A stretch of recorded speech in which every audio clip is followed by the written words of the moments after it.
It was just after midnight on September 19, 1976.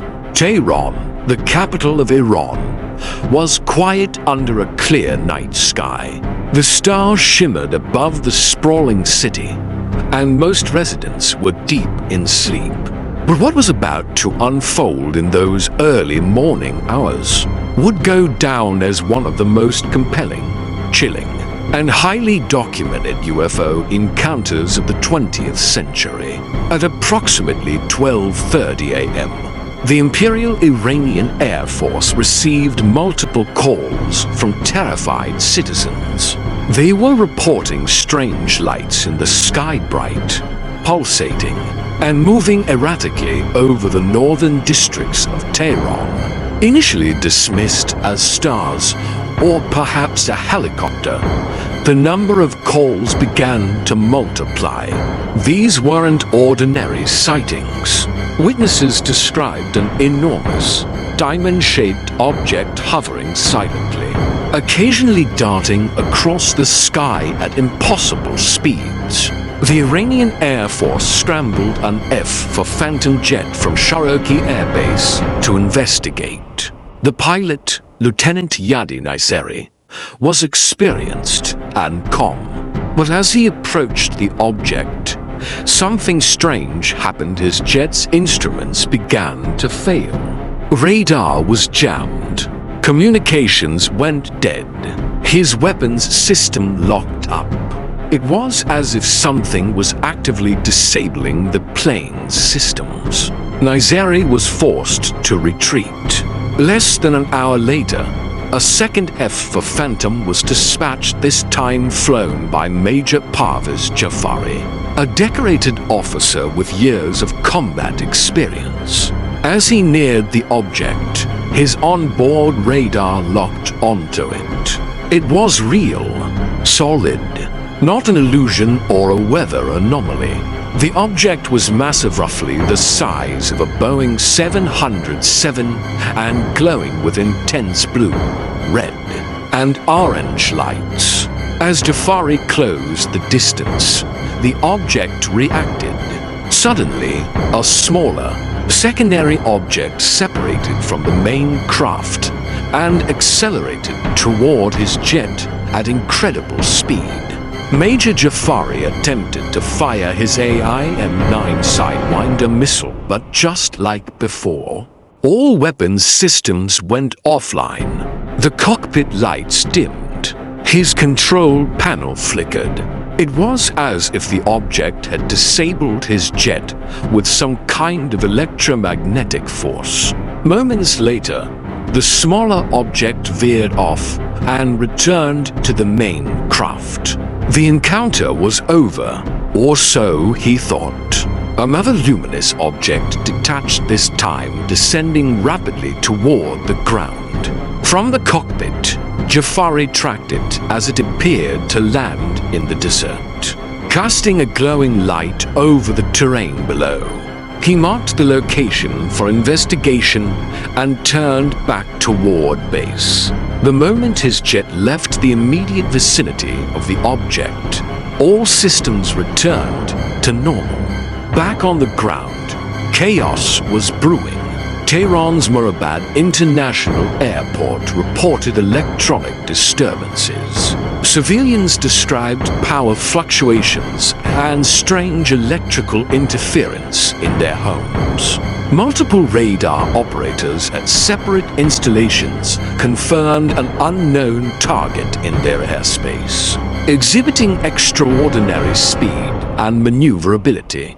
In the following hours, a military investigation was launched. A helicopter team was sent to the location where the object allegedly landed. What they found was unerring traces of radiation, scorched earth, and reports from locals who said they had seen a star fall from the sky and light up the desert like midday.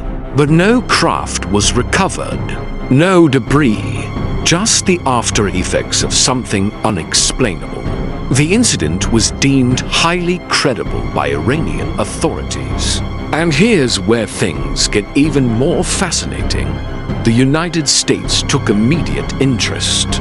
A classified U.S. Defense Intelligence Agency (DIA) report, later declassified under the Freedom of Information Act, described the Tehran incident. It called the case a classic and noted that the object demonstrated a level of technology beyond anything known at the time.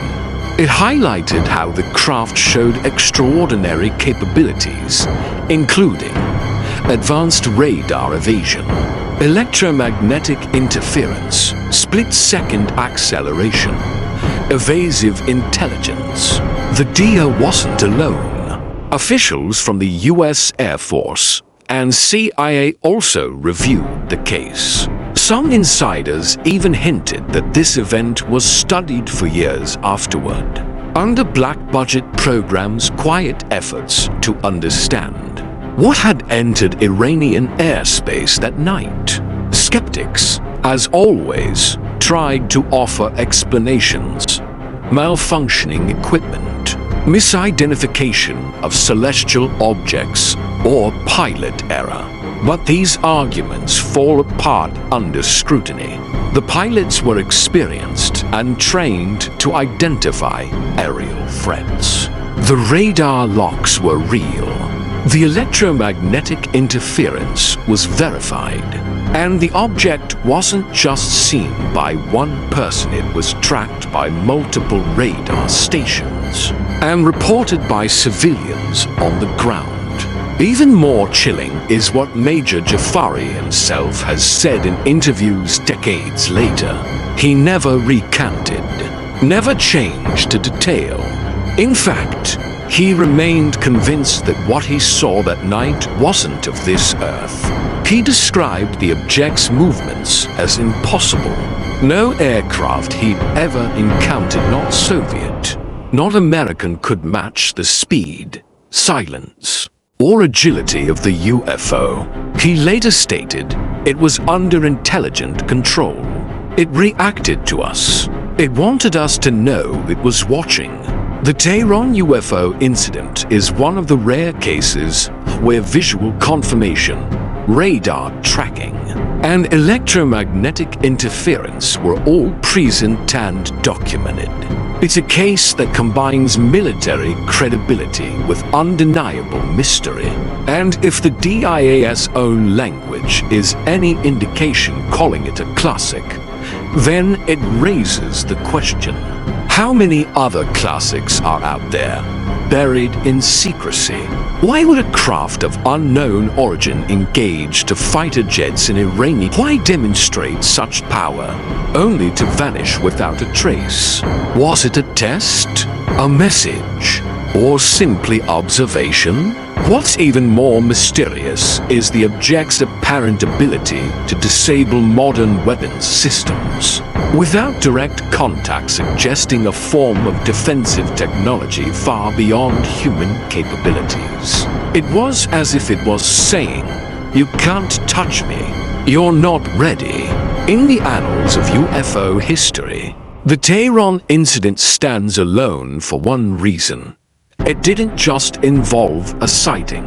It involved direct engagement. 2 jets, weapon lock attempts, system failures, confirming radar, radiation on the ground, a declassified intelligence report admitting something extraordinary occurred. And yet, today, it's barely mentioned. But for those who study the unexplained, the message is clear. We are not alone in the skies, and sometimes the watchers make themselves known. If you felt the chill down your spine, you're in the right place. Subscribe to Eyes Beyond Earth for real unexplained encounters, UFO sightings, and secrets they don't want you to know. New videos every week. Like the video if you believe there's more out there. Turn on notifications so you never miss what comes next. And let us know in the comments, what do you believe really happened? Until then, keep your eyes open, keep your mind sharp, And always keep looking up.